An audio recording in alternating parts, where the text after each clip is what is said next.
Hola amigos del cielo en la boca. Estamos en una entrega con Gonzalo Parras. Ya saben que Gonzalo se está prestando a ofrecernos todos sus conocimientos para que podamos manejarnos en el mundo del consumo con más criterio. Y lo tenemos al otro lado de la línea. Hola Gonzalo, ¿qué tal estás? Muy buenos días, Eliseo. ¿Cómo te encuentras? ¿Qué tal todo? Pues estamos estupendamente porque hoy vamos a hacer una cosa que, bueno, pues es tradición, cada vez menos quizá con lo que hablemos, pero es muy bonito, que es el vermú, tomar un vermú antes de comer. Gonzalo, ¿qué es esto del vermú? Pues totalmente de acuerdo contigo con que creemos que se está perdiendo, pero hay algo muy curioso en el momento del vermú. Pero además te digo el momento, no en el vermú. El vermú hay que separarle en dos partes. Primero, hablar del producto en sí, de lo que es el vermú, ese vino caliente que incluso ya arrancó con ese vino hipocrático, ¿no? Estamos hablando ya de la antigua Grecia y estamos hablando de hace muchos años cuando arrancan un poco los primeros vestigios de lo que podría ser ese primer vermú. Y luego tenemos que hablar del momento del vermú. Es súper interesante si tú te vas a Argentina, a algunos barrios de Argentina, y hablas del vermú. El vermú en sí no lo entienden como el producto que entendemos nosotros, no te quiero decir marcas, ¿no? Como ese vino calentado y fortificado y especiado, ¿no? Lo entienden como el momento de consumo. Y es muy chulo el que se van a tomar el vermú, igual que hacemos nosotros, igual que yo cuando era pequeño, mis padres iban a misa y el ritual era vamos a misa y después vamos a tomar el vermú. Pero posiblemente ahí lo último que tomen es un vermú. El momento es lo que llamamos el vermú. Entonces es muy, muy divertido como esa migración que hubo hace muchos años a Argentina y otros países latinoamericanos llevaron costumbres y entre ellas la del consumo del vermú, que la tenemos muy arraigada como nacional y como nuestra y como muy española, pero no lo es, no lo es. El vermú no viene de España, no es de origen español. Digamos que el vermú moderno viene de Italia, más de la zona exactamente de Milán, para el norte de Milán, etcétera. Y en toda esa zona lo que se hacía era coger un producto que se recuperaba en la mayoría de los casos. Estamos hablando que estamos en las fechas de 1800, finales de 1800, donde grandes marcas como puede ser Martini y Rossi ya estaban haciendo inicios, no como Martini como la conocemos a día de hoy, ya estaban haciendo este tipo de productos. Podemos hablar de que se le entrega el derecho del fundador del vermú a varias personas, como ya sabes, en estas historias al final no se suele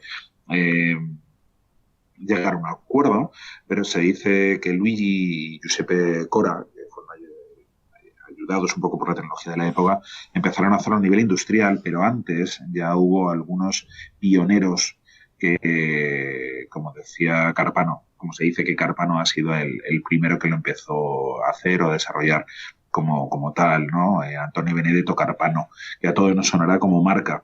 Y aquí estamos hablando de finales de 1700, 1786, 1790. O sea, tenemos un pasado muy largo del vermú que llega hasta nuestras épocas y que, bueno, no te voy a seguir enrollando, que si no me voy por los cerros de El Úbeda vermú, el y me vas vermú, introduciendo. el vermú como tal tiene algún origen como la ginebra como digestivo. Es decir, todo el mundo habla de que el vermú prepara la comida. La ginebra, de hecho, se empezó a desarrollar en Holanda a finales de 1700 como protector del estómago, ¿no? ¿El vermú tiene algún tipo de origen medicinal? Pues Pues vamos por la misma línea. Para que te hagas una idea, todas las bebidas que encontremos en el mercado que tengan un origen de una artemisa o un origen de un amargo o anisado suelen venir de la medicina.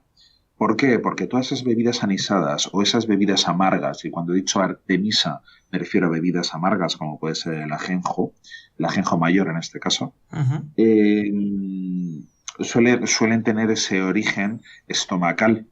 A todos nos sonará, yo voy a ir soltando marcas como hago en otras ocasiones, pero con fines totalmente educativos, con tu permiso, Sí. y a muchos nos sonará el Fernet Branca. seguro que te suena. El Fernet tiene origen medicinal Totalmente. y no sé si has estado, vuelvo a nombrar Argentina, no sé si has estado en Argentina, bueno, te iba a decir Nunca. recientemente, pero bueno, no es algo nuevo.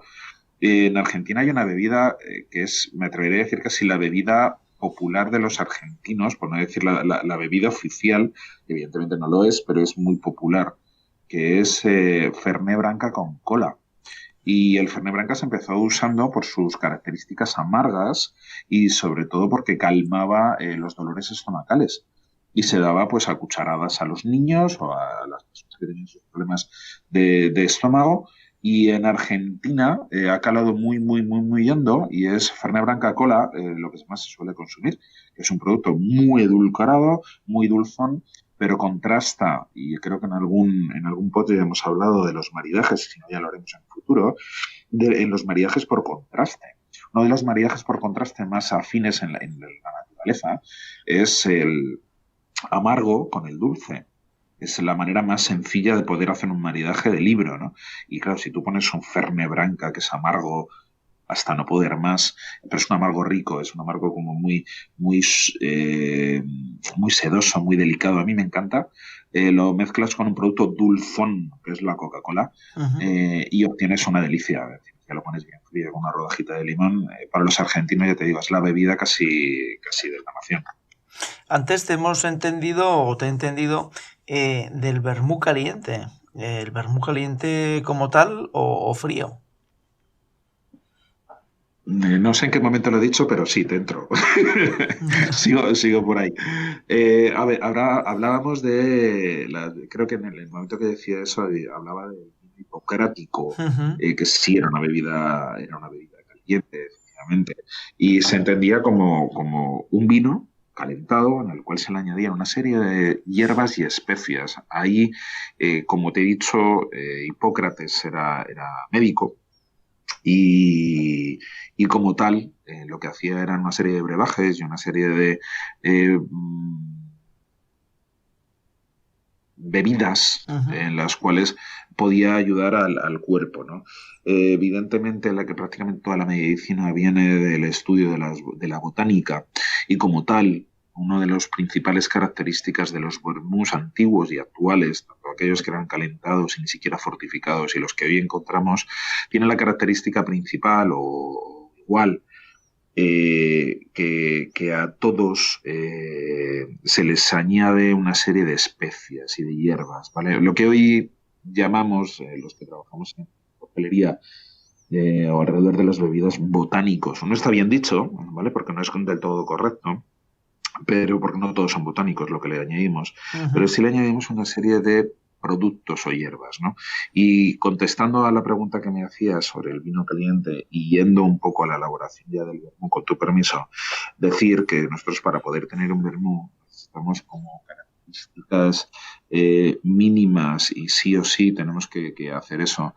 Tenemos que tener primero una serie de hierbas aromáticas, que primero vamos a tener como mínimo siempre una artemisa, que va a ser ese ajenjo, que le va a dar esa parte amarga, esa parte anisada a nuestro vermú. Luego va a tener una serie de otros aromáticos, como suelen ser cortezas, hierbas. Luego, si nos da tiempo, te cuento un proyecto que arrancamos con nuestros alumnos de segundo de aquí del Basque Culinary Center, Ajá. en el cual diseccionamos un vermú y fue muy interesante el cómo conseguimos partir toda esa botánica, ¿no? Luego necesitamos siempre un vino base. No sé si nuestros oyentes conocerán que todos los vinos, todos los vermús tienen una base de vino blanco, que muchas veces decimos, bueno, ¿cómo que vino blanco? Pero si yo lo que me estoy bebiendo es algo como muy oscuro, casi negro en algunos casos, ¿no? Muy rojizo. Eso tiene que ser vino tinto. No, la base de los vinos es blanca y así lo dice la legislación europea, ¿no? ¿Podemos hacer vermú con vino tinto? Sí, por supuesto. De hecho, hay algunas marcas aquí en España que lo están haciendo, como Nordesia, y salen productos espectaculares. Lo que se buscaba en esos primeros vinos italianos, vermús italianos, era una característica neutra, incluso algo dulzona en algunos casos, para ya aportársela al propio producto, ¿no? Antes te he comentado el tema de la fortificación. Es necesario el que esos vinos se fortifiquen. Primero porque cuando se les añadía mucho azúcar podían a refermentar, entonces se les fortificaba para que no fermentaran. Entonces, Ujú, ahí viene esa fortificación. Pero ujú, también la fortificación venía de esa parte medicinal, ¿no? Que decías antes. Les podemos edulcorar. Como bien sabrás, nos podemos encontrar diferentes vermús en el mercado. Se suelen diferenciar por vermú italiano, vermú francés y vermú americano. Y tú me dirás, ¿y cuál es cuál? Sencillo. El vermú italiano es ese que identificamos normalmente como muy dulce y oscuro. No te quiero decir rojo porque no es exactamente rojo, es el más oscuro, ese martini que solemos tomar más oscuro. Eh, Luego tenemos el francés, que sería ese vermú seco tipo Noliprat blanco que se ha utilizado muchísimo en coctelería, sobre todo para uno de los reyes de la barra, que es el Dry Martini, ¿no? ujú, Teníamos los vermús franceses, que ese vermú francés siempre se ha identificado como ese vermú blanco seco. Ese vermú que se ha utilizado secula seculorum en coctelería, sobre todo para ese cóctel emblemático que conocemos todos, que es el Dry Martini. Ese Dry Martini en el cual solamente le queremos añadir un toque de vino seco, y encima es un cóctel ya de por sí muy, muy, muy alcohólico, ¿no? Pero ese vermú se hace con vinos blancos, normalmente sin ninguna adición de azúcar, y fortificado. La marca principal, Noli Prat, yo creo que es una de las más importantes, aunque Martini, evidentemente, como nombres comerciales, ambas dos se han comido el mercado, ¿no? Gracias a este cóctel. Y luego tendríamos, por último, los vermús americanos. Del vermú americano sería ese blanco dulce que no sé si tú recordarás, que muchos hemos empezado en el mundo de las bebidas cuando éramos jóvenes sí, tomándonos ese martini con limón. No sé si a ti te sí, ha pasado, sí, sí, pero tomamos ese martini con limón que a día de hoy no lo soportamos ni siquiera de lejos. sí, porque es Pero bueno, por horroroso. algún sitio había que empezar, ¿no? Ujú, Algún sitio había que empezar. Algo cítrico, dulcecito, estaba estupendo, ¿no? Para nuestras épocas. Y por último, para darle forma a todo ese vermú que ya estamos componiendo con las hierbas aromáticas, con la artemisa, los ajenjos que he dicho, los vinos, ese vino base, el alcohol que lo va a fortificar, los vinos dulces, nos faltaría el color. Porque si nosotros queremos hacer un vermú italiano, como hemos dicho, y le queremos dar color, la mejor forma es caramelo. Y lo que se suele añadir es tostando caramelo y esa parte oscura es la que le da ese color rojizo al vermú. Pero también podemos encontrar vinos tintos, como he dicho antes, que se tiran en la base, que no se suelen añadir con arropes ni con caramelos para darles color. Como decía antes, el arrope se trata de ese vino calentado, ese mosto calentado, ¿no? Entonces, bueno, al final ambos le van a dar color, va a tener una concentración caramelizada muy, muy grande. ujú. Volviendo al tema del vino caliente, ese vino especiado que se toma en Alemania con canela y con hierba y servido caliente, Uh eh, -huh. ¿es un recuerdo de lo que estabas hablando al principio, de esos brebajes tonificantes, o es simplemente una circunstancia coyuntural? No, viene de ahí. Son vinos, ten en cuenta que se utilizaban para fortificar, nunca mejor dicho, volviendo a, no con el mismo uso, pero se utilizaban para cuando las personas tenían que salir a la calle o tenían que ir a trabajar porque tenían que hacer trabajos de campo. Estamos hablando de países nórdicos Ujú, donde hace mucho frío, evidentemente, las temperaturas son bastante bajas y salir a la calle pues tenías que buscar un aporte de algo, ¿no? Entonces, el que tuviera un añadido de esas hierbas que te iban a dar, en algunos casos, potencia, que te iban a ayudar a combatir ese frío. Por otro lado, la temperatura del producto. Y tercero, el alcohol. Creo que ya hemos hablado en el post que hablamos de la cerveza un poco su origen. sí. Nosotros cuando nos echamos atrás y hablamos del origen de la cerveza, antes del siglo XII, siglo XIII, la cerveza era un producto que se utilizaba como reconstituyente y era el Red Bull de la época. Lo que se utilizaba era cargarle, ya no de alcohol, porque no se conocían las propiedades del alcohol, aunque sí se sabía que tomabas eso y de repente, te ponías estupendo y lo tomaban los gurús y los chamanes de las tribus, ¿no? Para irse a otros lugares, Mm. pero no sabían las otras características que te podía dar el alcohol. Pero sí te sabían que al final era un brebaje que cargabas de nutrientes y cargabas de energía, llámale a través de las hierbas, llámale a través de cocer huesos o carcasas de animales, pues al vermú le pasaba lo mismo. Mm. El vermú era esa bebida para reconstituir y poder salir a la calle con energía. Te hago una pregunta. Eh, ¿Sabes el por qué en la zona del norte de Italia el uso de estas bebidas amargas, como por ejemplo la que se obtiene de la alcachofa, ha sido tan Finar. extendida? Sí, correcto. Sí, ha sido tan extendida. Eh, pues me atrevería, fíjate, Es esto yo creo que es una cosa que siempre me ha llamado la atención, ¿no? Es una zona, bueno, pues que su gastronomía no tiene platos duros, pero sin embargo ajá. en su bebida sí que tienen sabores intensos, amargos, eh, bueno, unas Yo combinaciones. lo achacaría fundamentalmente a la parte cultural. O Ujú, sea, yo entiendo que al final ha habido un origen, en ese origen eh, existen las bebidas amargas primero como medicina y segundo como conservante. No nos olvidemos que todas esa astringencia y ese amargor que suelen dar, si volvemos al mundo de la cerveza, el lúpulo, si volvemos al vermú, las artemisas, son conservantes. Entonces, era una manera de conservar. Si nos vamos al norte de los países, a lo mejor no tienen una cosa que tenemos en España, incluso también en el norte, que es el sol. ujú. Nosotros utilizamos el sol, la temperatura como conservante natural. En otros países que no lo tenían, como puede ser el norte de Italia, y incluso cerca de los Alpes, nos estamos encontrando de con temperaturas no excesivamente benévolas. Entonces, ¿qué es lo que pasaba? Conservaban con lo que podían. En España conservábamos con adobo, con pimentones, con sales, eran nuestros conservantes.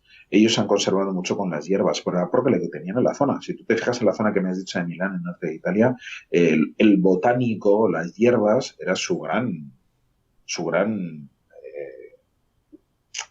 despensa. Sí. Y no nos olvidemos que en Italia también había otra cosa, aparte de, y que nadie se me enfade, por lo que voy a decir, aparte de botánicos y buenas materias primas, tenía otra cosa que era el clero. Ujú. Y tú dirás, y este señor se ha ido a la cabeza porque me mete el clero aquí ahora mismo y me mete a los monjes y a los curas, ¿no?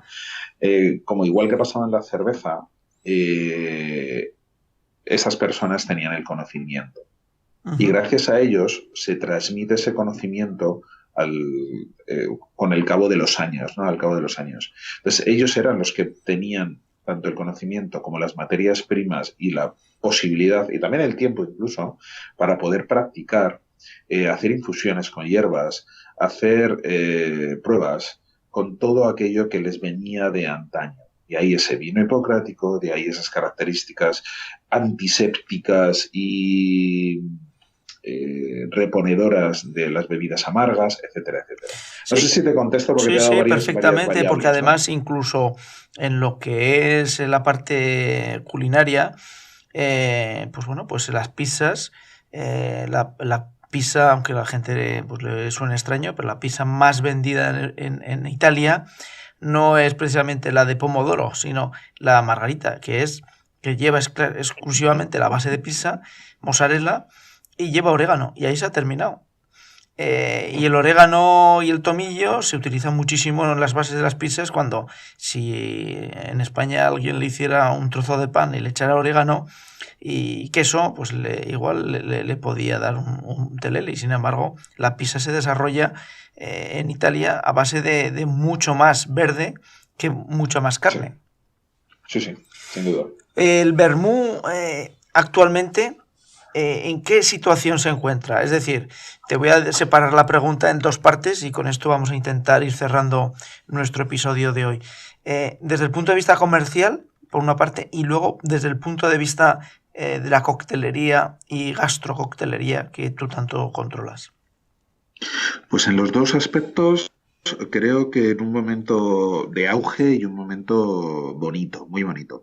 Eh, Primero, como producto, ¿no? Ha tenido un resurgimiento, se está utilizando como nuevos momentos de consumo. De hecho, yo en la clase que llevamos los alumnos de tercer grado aquí de la universidad, lo planteamos así. El vermú como nuevos momentos de consumo. El vermú ha tenido un resurgimiento de ser una bebida de gente mayor, casi como le pasa a Brandy y algunos destilados, a tomarse como un producto de calidad, un producto que prácticamente todas las bodegas están lanzando como un subproducto. Que no nos olvidemos que también que uno de sus orígenes era como reutilización de excedentes, porque tú lo que hacías ese excedente de vino, le metías esas hierbas, le metías más alcohol y te duraba más tiempo y lo vendías como un subproducto del vino. Digamos que la base es vino, sí o sí, y está teniendo un resurgimiento tremendo. Yo te voy a hablar de España, que es lo que más conozco, y entiendo que en Italia también habrá habido este boom, ¿no? Y al igual que no nos ha venido el boom de las cervezas artesanas, nos ha venido el boom de los vermús artesanos y tenemos en todas las partes de España alguna representación. En Galicia se están haciendo unos vermús maravillosos como es Petronio, Nordesia. Madrid, que es mi tierra, pues tienes un zarro que es maravilloso, que es un vermú genial, que no se hace... a lo mejor aquí me meto un pequeño berenjenal, no se hace en Madrid, pero se ha adoptado como vino de Madrid, ¿no? Como vermú de Madrid. Cataluña, evidentemente, es un poco la cuna de esos vermús más italianos, más amargos, más de corte medicinal, ¿no? Tienes un Miró, que es maravilloso. Pues bueno, y aún así están saliendo y saliendo más, ¿no? Y antes hablamos de cómo edulcorar un vermú, y si te vas a la zona de Andalucía y empiezas a coger vinos dulces, lo que te hacen es hacer vermú con un vino dulce. Y es una cosa maravillosa. O sea, pero maravillosa, porque no estás cogiendo un vino seco y lo estás edulcorando. Entonces es algo fantástico. Y no sé si te contesto con eso en la primera parte de la pregunta. Sí. Y en esa segunda parte que me preguntabas cómo está el estado del vermú en la coctelería, pues yo he de reconocer que el vermú y la coctelería han ido de la mano mucho tiempo, porque ha sido uno de esos ingredientes que para lo bueno y para lo malo, y ahora te digo el malo, ha estado muy ligado a la coctelería. Yo creo que se ha dejado de usar más como producto único, es decir, dame un vermú, preparado o no, que ahí entraría la parte más coctelera, más del bartender, del maestro de barra, a formar parte de esa gran amplia gama de productos que se utilizan para la coctelería. La gente le cogió un poco de miedo, pero yo creo que hemos vuelto a consumir, a volver a adoptar ese momento de consumo que hablábamos al principio, como el voy a tomar el vermú, y aparte me tomo un vermú. Y tengo diferentes tipos de vermú. Y cada vez la gente se está aficionando a saber más, ¿no? Y Internet nos ha traído el conocimiento.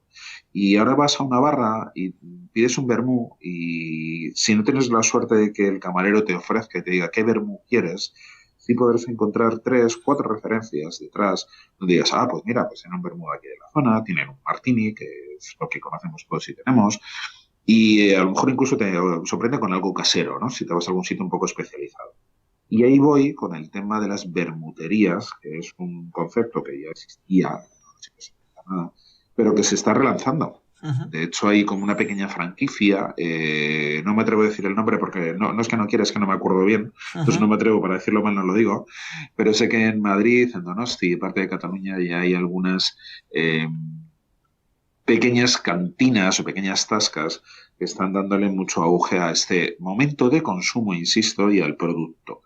Y la coctelería ha hecho que esto resurja y vaya más arriba. Y la coctelería yo creo que ha ido muy de la mano y ha conseguido que sea un producto singular.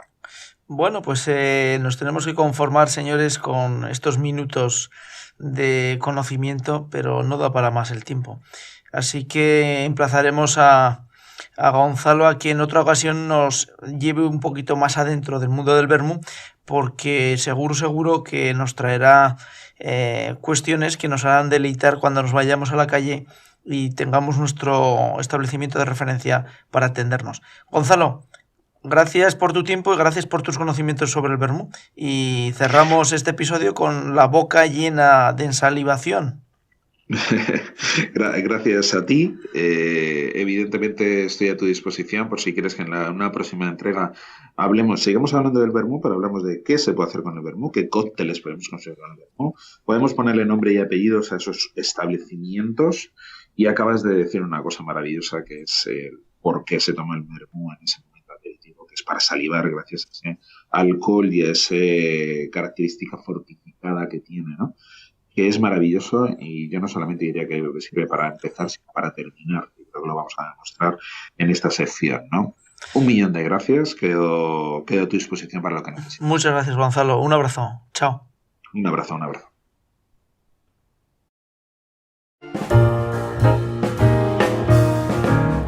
ONER Ediciones. Seleccionamos temas de interés. ONER Ediciones. Hacemos que tus temas sean de interés. Buscamos lo que a ti te interesa. ONER Ediciones.